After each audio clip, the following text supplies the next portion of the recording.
Kisah akan berfokus pada seorang pria parubaya bernama Hutch Mansell. Ini orangnya, di mana beliau adalah sosok ayah sekaligus kepala keluarga bagi istri dan kedua anaknya.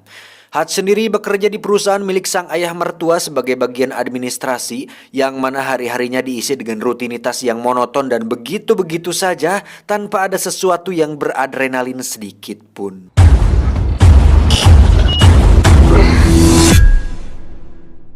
Hingga suatu malam, kediaman Hutch pun didatangi oleh dua pencuri, yang mana Hutch berhasil memergoki mereka, namun karena suatu alasan tertentu, Hutch pun membiarkan mereka mengambil sejumlah uang receh yang jumlahnya tidak terlalu banyak. What about his watch? Tak diduga anak sulung Hutch pun berhasil menyergap salah satu pencuri itu, dan ketika si pencuri yang lain teralihkan perhatiannya, kita akan melihat Hutch memegang sebuah tongkat golf dan berniat untuk memukulnya. Namun apa yang terjadi, Hutch justru meminta anaknya untuk melepaskan pencuri itu dan membiarkan mereka berdua kabur begitu saja. I said let him go. What the fuck, Dad? Alhasil anak sulungnya pun merasa sangat kecewa dengan tindakan Hutch, ditambah sikap polisi yang seolah ikut menunjukkan rasa kecewa terhadap sosok ayah sepertinya. You know, if that was my family.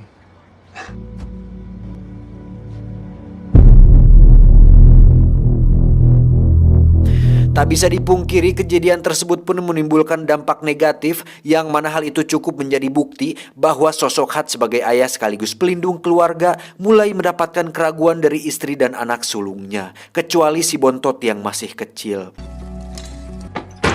Tak cukup sampai situ, tetangga sebelah rumahnya pun memberikan sindiran keras dengan mengatakan bahwa jika rumahnya kemalingan, dia tentu tidak akan tinggal diam dan akan memberikan sedikit pelajaran kepada para maling tersebut. Dan itu cukup membuat Hutch terroasting.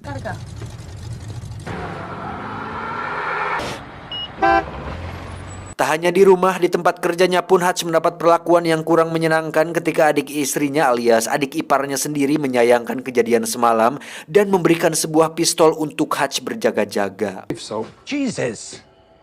Keep my sister safe, bro.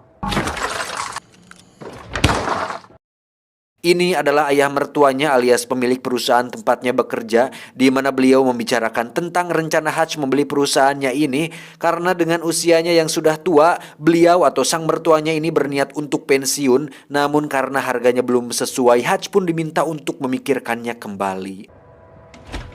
Di luar kepenatan dan rutinitasnya tersebut, Hutch ternyata memiliki sebuah radio khusus di kantornya, di mana dia sering berbicara dengan seseorang yang nampaknya adalah teman lama, di mana hal itu menjadi sebuah pertanyaan misterius tentang siapakah sosok Hutch ini sebenarnya. Dan percakapan Hutch dengan seseorang di radio tersebut akhirnya menguak sebuah fakta menarik tentang alasan kenapa Hutch tidak melakukan perlawanan di malam itu. Karena ternyata Hutch sudah mengetahui secara detail tentang kedua pencuri itu, yang mana mereka berdua adalah sepasang suami istri yang kemungkinan besar sedang mengalami masalah ekonomi, karena jika mereka adalah maling profesional yang sering melakukan aksi, tidak mungkin mereka melakukan pencurian hanya untuk sejumlah uang receh yang jumlahnya tidak terlalu banyak. Dan yang paling menarik dari semua itu adalah pistol yang mereka gunakan saat malam itu sama sekali tidak berpeluru, dan itulah alasan kuat kenapa Hutch tidak melakukan perlawanan. Clear ya? Nah, dengan semua fakta barusan dan dengan semua analisa yang bisa Hutch lakukan, ini jelas menambah rasa penasaran saya, kalian, kita semua tentang siapakah sosok Hutch yang sebenarnya. Now I know why you didn't do what you didn't do. Selepas pulang kerja, Hutch pun pergi ke Panti Jompo untuk menjenguk ayahnya yang tentu sudah abah-abah, di mana beliau hanya bisa duduk di atas sofa sambil menonton video IQ 7 di televisi.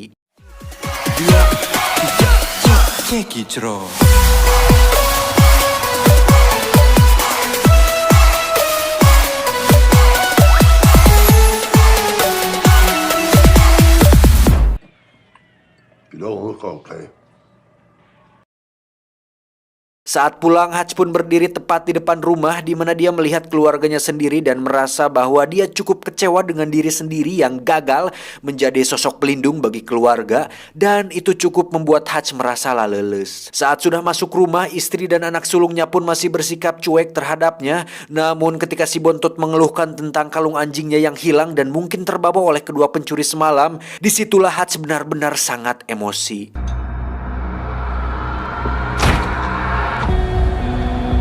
Dengan cepat Hutch pun kembali ke Peti Jompo tempat ayahnya tinggal, di mana dia mengambil sebuah pistol yang disimpannya di sana dan dengan sebuah petunjuk yaitu tato pada lengan si pencuri yang dia lihat malam itu, Hutch pun berencana untuk mencari kedua pencuri itu dan mengambil kembali kalung anjing milik anaknya. There's this thing I gotta do. Then you best go do it.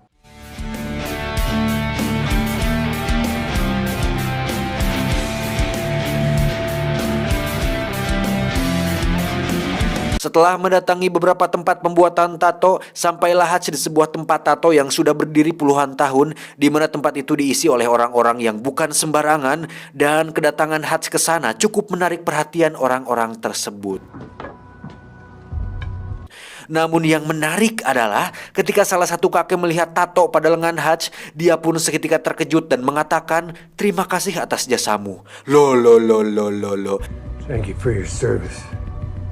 Saat si kakek masuk ke ruangannya dan mengunci pintunya dengan sangat amat rapat, disitulah orang-orang tersebut mulai berubah sikap dan dengan senang hati mau membantunya. Sampai segitunya loh, makin penasaran kan? How can I help you? This person.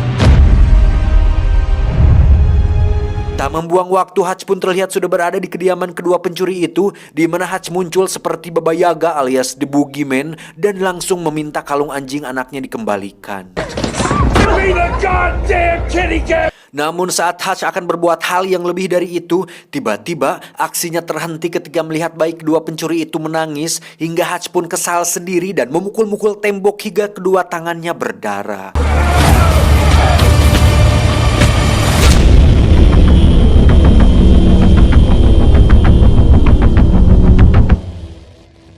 Dan disinilah dia sekarang duduk di dalam bus menuju rumah dengan semua perasaan kesal yang gagal untuk dilampiaskan. Namun suatu keberuntungan terjadi ketika ada sekelompok pemuda yang mabuk dan masuk ke dalam bus, di mana hal itu membuat Hutch seketika tersenyum karena akhirnya mendapat sasaran empuk untuk dijadikan bahan pelampiasan emosinya. Gila sih anjir.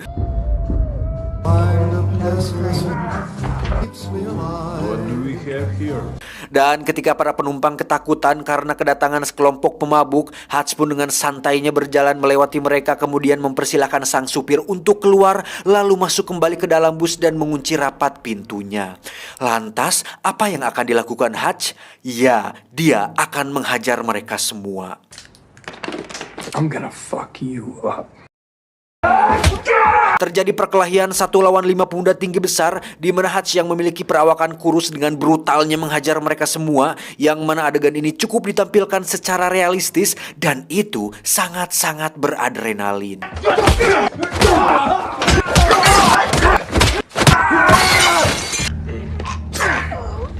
Dan sampai sini sudah jelas bahwa Hutch adalah pria yang bukan siapa-siapa, tapi bukan pria sembarangan. Ketika di rumah, sang istri pun awalnya terkejut dengan banyaknya luka di tubuh Hutch, namun tanpa banyak pertanyaan dia pun mengobati Hutch dengan sepenuh hati dan menemaninya sampai dia tertidur lelap. Sementara itu adegan berpindah ke tempat lain di mana kita akan melihat seseorang semacam mafia bernama Yulian Kuznetsov atau biasa dipanggil Yuli, yang mana Yuli terlihat berjoget dan bernyanyi di sebuah klub malam yang cukup ramai pada malam itu.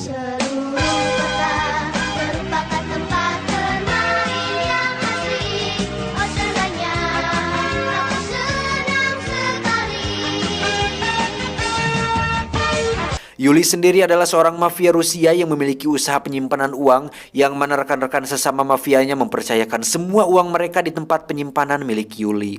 Dan saat mereka bersama, Yuli pun ditegur oleh para rekannya mengenai sikap tidak gagah dirinya saat berjoget dan bernyanyi di depan umum, yang mana sikapnya tersebut dianggap bisa menurunkan kepercayaan sebagian besar dari mereka karena menunjukkan tidak adanya wibawa dan rasa hormat dalam diri Yuli. Dan apa yang dilakukannya? Yuli tiba-tiba memecahkan gelas kemudian menyerang salah satu pengunjung di sana, lalu menggorok lehernya tepat di depan para rekannya tersebut. Dan itu cukup membuktikan bahwa Yuli adalah orang yang berbahaya yang bisa membuat kepercayaan mereka meningkat.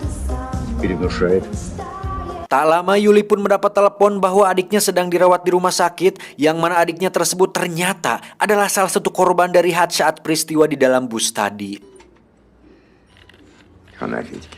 Yuli pun marah besar dan mencoba menginterogasi satu persatu teman adiknya mengenai pelaku yang telah membuat adiknya babak belur, di mana salah satu temannya tersebut berhasil mendapatkan kartu identitas kerja milik si Hutch. How can I find this man? Singkat cerita, esok pagi pun tiba. Hutch pun terlihat sudah pulih seperti sedia kala dan tak lama mendapat panggilan telepon dari teman yang biasa menemaninya di radio, yang mana temannya tersebut memperingatkan tentang kejadian semalam bahwa salah satu orang yang dihajar Hutch adalah anggota keluarga dari seorang mafia Rusia berbahaya, yakni Yuli. Untuk mencari informasi mengenai si Yuli ini, Hutch pun pergi ke tukang cukur, di mana di situ ada seseorang yang cukup penting, entah siapa itu, tapi sekilas saya sudah bisa menebak bahwa orang tersebut kemungkinan besar adalah sebuah agensi yang pernah mempekerjakan Hutch di masa lalu. Balelol bangsat. He's as bad as they come. Dan setelah melihat dokumen tentang Yuli, Hutch pun sedikit pun tidak menyesali tentang perbuatannya semalam dan akan menghadapi setiap resiko atas tindakannya tersebut. Yuli sendiri memberikan kartu identitas kerja milik Hutch kepada stafnya, di mana staf tersebut menyuruh salah satu orang dari pihak pemerintahan atau Pentagon untuk melacak alamat dan semua hal tentang Hutch. Dan alangkah kagetnya si staf tersebut ketika mengetahui bahwa Hutch adalah orang yang sangat berbahaya, di mana kita bisa melihat beberapa foto yang memperlihatkan tentang kebrutalan Hutch di masa lalu, sampai-sampai si staf tersebut memutuskan untuk tidak ikut campur dan mengundurkan diri dari pekerjaannya saat itu juga. Anjing, gak tuh sampai semenakutkan itukah sosok si Hutch ini anjir? I'm out, no need to pay. Why you much?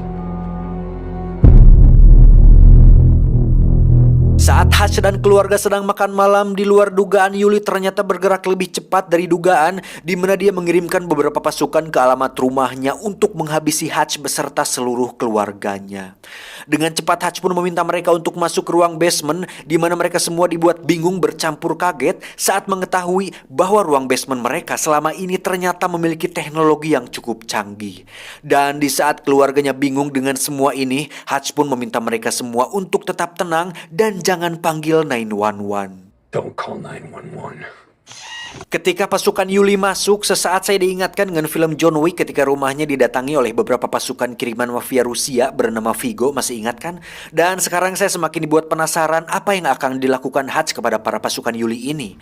Faktanya, Hutch ternyata memiliki jiwa brutal 2 kali lipat lebih sadis dibandingkan John Wick, di mana Hutch membantai sebagian besar pasukan Yuli dengan begitu gila, meskipun akhirnya dia harus tertangkap karena disetrum dari belakang.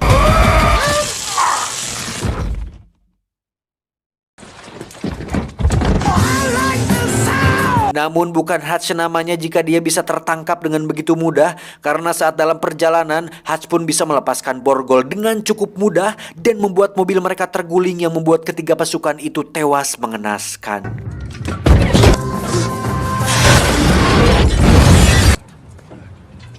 Hutch pun kembali ke rumah dan membersihkan diri, di mana dia dengan tenangnya membawa istri dan anaknya keluar dan melihat begitu banyak jasad bertebaran, kemudian menyuruh mereka untuk pergi ke tempat aman sampai situasi benar-benar kondusif. Karena masih bingung dengan apa yang terjadi, sang istri pun bertanya mengenai apa yang terjadi sebenarnya. Namun Hutch yang low profile memintanya untuk percaya dan yakin bahwa situasi ini akan kembali cager. Come back. Setelah istri dan anaknya pergi ke tempat aman, Hutch pun membuka kotak berisi emas batangan miliknya, yang mana itu adalah sisa harta dari pekerjaannya di masa lalu. Kalau di John Wick kan dia punya koin emas tuh yang kalau dibuka isinya coklat. Nah, kalau di sini Hutch punya emas batangan. Sneaky devil. Fucking kitty cat bracelet. Sementara itu, sang ayah yang berada di panti jompo pun didatangi oleh 2 orang suruhan Yuli, yang mana mereka bermaksud untuk membunuh beliau sesuai perintah dari Yuli. Dan Anda akan benar-benar olohok sekaligus terkejut ketika melihat kedua orang suruhan tersebut sama sekali tak berkutik, ketika ayah Hutch yang sudah tua renta ternyata lebih berbahaya dari yang dibayangkan.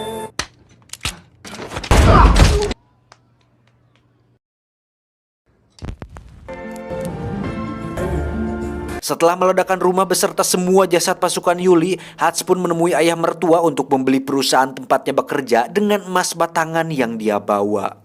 Si adik ipar pun menolak kesepakatan tersebut dan sempat akan memukulnya. Namun Hutch yang sudah tidak peduli pun dengan cepat memukul perut si adik ipar, yang mana dia sangat amat terlihat kesakitan. Untuk kemudian Hutch memintanya untuk tarik nafas pelan-pelan dan duduk dengan manis. Breathe deep, okay?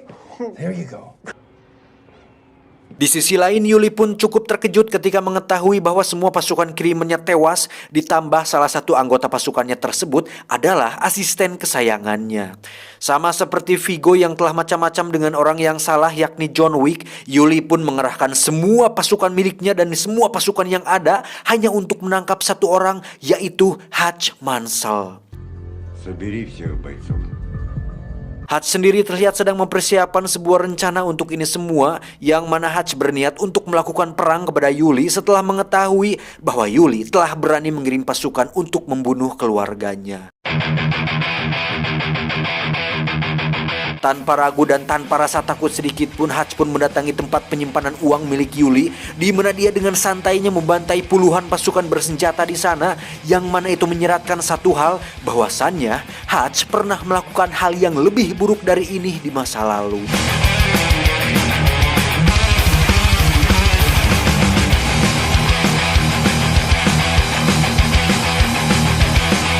Tak hanya itu, Hutch pun membakar semua uang milik rekan-rekannya Yuli, yang mana itu tentu akan membuat Yuli bertanggung jawab atas hilangnya semua uang milik mereka.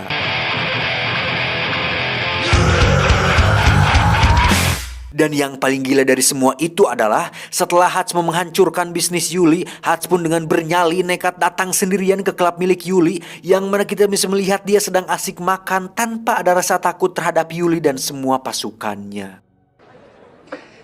Enjoying the meal?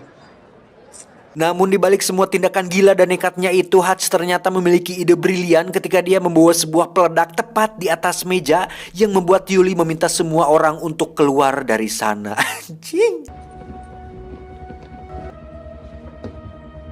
Tanpa banyak basa-basi, Hutch pun langsung mengungkapkan tujuannya datang ke sini, di mana dia menawari sebuah kesepakatan damai untuk tidak lagi mengejarnya dan keluarganya. Hingga saat Hutch mengatakan bahwa dia sudah membakar semua uang dan usaha milik Yuli, Hutch pun menyarankan agar Yuli berhenti dari pekerjaan mafianya dan menjadi orang baru yang lebih baik. Think it over. Saat keluar, Hutch pun menunggu apa yang akan dilakukan Yuli. Hingga saat Yuli keluar dan akan mengejarnya, jangan salahkan Hutch jika Yuli lebih memilih mati ketimbang berdamai dengan tawarannya tadi. Terjadi kejar-kejaran di mana mobil Hutch diberondong ratusan peluru, dan saat sampai tepat di depan perusahaan yang sudah dibelinya, Hutch pun tiba-tiba ditolong oleh orang yang menembak dari atas, yang ternyata adalah orang yang sering berbicara di radio, sekaligus anak angkat ayahnya yang sudah dianggap adik sendiri oleh Hutch. Pria ini bernama Harry. Namun bukan itu kejutannya, karena tiba-tiba ya, si ayah Hutch yang sudah abah-abah yang sudah ujur ini ternyata ikut menolongnya, di mana mereka berdua berencana untuk membantu Hutch menghabisi para mafia Rusia jahat ini. If I didn't miss this shit. Sementara itu, Harry pun terlihat sedang bertarung jarak dekat setelah para pasukan Yuli berhasil masuk ke dalam, yang mana Harry melakukan sebuah tembakan luar biasa ketika 3 orang langsung tewas hanya dengan satu tembakan yang dilayangkan olehnya. Namun Hutch tetaplah orang yang paling brutal saat ini, di mana dia menggunakan jebakan tikus untuk membuat sebuah peledak kecil. Kemudian saat orang-orang itu terkejut, Hutch pun dengan cepat menembak mereka dari jarak dekat untuk kemudian mengambil sebuah pistol dari kulkas, lalu menghabisi yang lain dengan tembakan linggis yang sudah dibuatnya. Ketika mereka bertiga berkumpul, disitulah saat-saat masa lalu seolah terulang kembali, yang mana mereka bertiga adalah sebuah keluarga yang sangat ditakuti karena memiliki sebuah profesi yang cukup mengerikan di masa lalu. Setelah semua pasukannya tewas, tersisa Yuli yang masih hidup, di mana dia berhasil menembak bahu Harry yang membuat mereka bertiga terdesak. Dan jangan anggap ini adalah adegan dramatis yang akan berakhir menyedihkan, karena dengan semua kegilaan dan kebrutalan Hutch, dia pun nekat menempelkan ranjau peledak pada pintu anti peluru, kemudian mendatangi Yuli sedekat mungkin, lalu meledakkan ranjaunya tepat di bebenguk si Yuli hingga membuatnya tewas dengan kondisi yang sangat mengenaskan. Setelah semua ini berakhir, Hutch pun ditangkap dan diinterogasi oleh dua polisi, di mana mereka berdua sangat amat terkejut dengan ratusan jasad manusia di lokasi tersebut dan seolah tak percaya jika Hutch telah melakukan itu semua sendirian. Tak lama salah satu polisi pun mendapat panggilan telepon disusul dengan yang satunya lagi, di mana mereka mendapat telepon dari seseorang yang sama yang nampaknya sangat penting, entah siapa itu. Namun yang mengejutkan adalah mereka berdua meminta maaf telah menangkap Hutch dan melepaskannya begitu saja tanpa ada sesuatu yang menyulitkannya sedikit pun. Saat polisi itu bertanya, "Siapa kamu sebenarnya?" Hutch pun menjawab, "Aku bukan siapa-siapa." Nobody.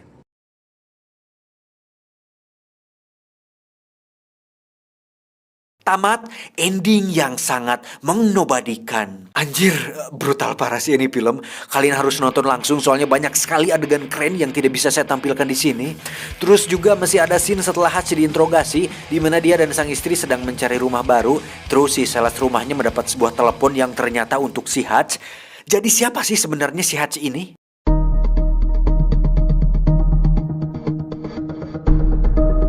Menurut analisa tim IQ 7 cabang Pentagon, dari beberapa data dan informasi di sepanjang film, kemungkinan besar si Hutch ini adalah seorang agent, tetapi agent di atas agent, yang mana tugas dia adalah untuk membereskan masalah yang tidak bisa diselesaikan oleh agent biasa.